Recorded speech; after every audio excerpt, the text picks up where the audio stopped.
Pour la Journée internationale des droits de l'enfant, l'UNICEF France publie un état des lieux de la situation dans les collectivités territoriales d'outre-mer, intitulé « Grandir dans les outre-mer ».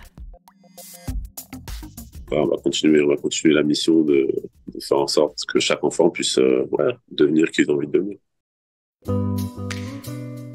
Rudy Gobert est joueur de basket professionnel, pivot de l'équipe de France et actuellement à Minneapolis pour sa 11e saison en NBA. Moi, je suis né en métropole. J'ai grandi en métropole, mais mon papa est guadeloupéen. Il y a quand même une moitié de moi qui vient de la Guadeloupe et c'est un endroit qui m'est cher, que maintenant j'ai la chance de pouvoir visiter chaque année et qui fera toujours partie de mon histoire. Quand on se penche un peu plus sur le sujet, il y a un problème, on dit, il y a un problème d'eau, donc ça joue sur un autre problème, qui joue sur un autre problème, et qui au final, c'est les enfants qui en général, en subissent les conséquences. Donc, c'est un effet dominant.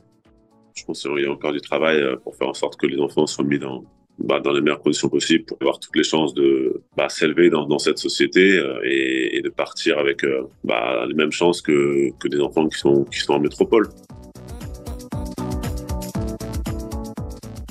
En plus, dans les dom-toms, il y a énormément de talents incroyables. Quand on regarde par rapport à la superficie de ces îles, le nombre de grands sportifs qui en viennent et aussi de grands intellectuels. Dans un pays comme la France, on considère les dom-toms aussi comme la France. C'est important de faire les choses bien et donner à ces enfants les chances de pouvoir s'épanouir dans le meilleur des environnements possibles.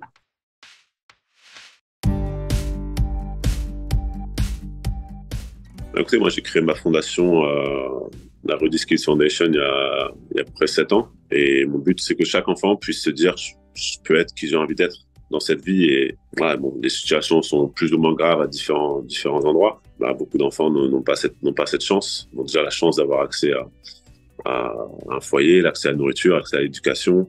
C'est important de se pencher sur le sujet et de faire en sorte que ça continue à évoluer. Je pense que ça vient du fait aussi de mon histoire, d'avoir grandi dans un HLM avec ma mère et d'avoir dû tout simplement m'en sortir, et aujourd'hui d'être dans la position où j'ai la chance de pouvoir inspirer des millions d'enfants déjà par mon histoire et par ce que je fais tous les jours, mais en plus grâce aux ressources que j'ai la chance d'avoir et aux personnes incroyables que j'ai la chance de rencontrer, pouvoir aller plus loin, avoir un impact dans le monde entier, que ce soit en Afrique, aux États-Unis, bien sûr, que ce soit sur les dom-toms. Donc, c'est important pour moi d'être présent, encore plus présent, dans les endroits qui m'ont vu grandir. Donc, les actions positives c'est contagieux. Le fait de voir des enfants heureux, le fait de voir des enfants, moi, ça me donne de la joie, ça me motive encore plus, et je pense que c'est la même chose pour tout le monde.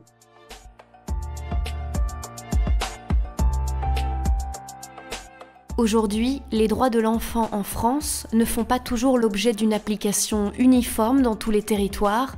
Il est urgent de construire une société plus juste. Dans les Outre-mer comme dans l'Hexagone, tous les enfants doivent avoir les mêmes droits. UNICEF pour chaque enfant.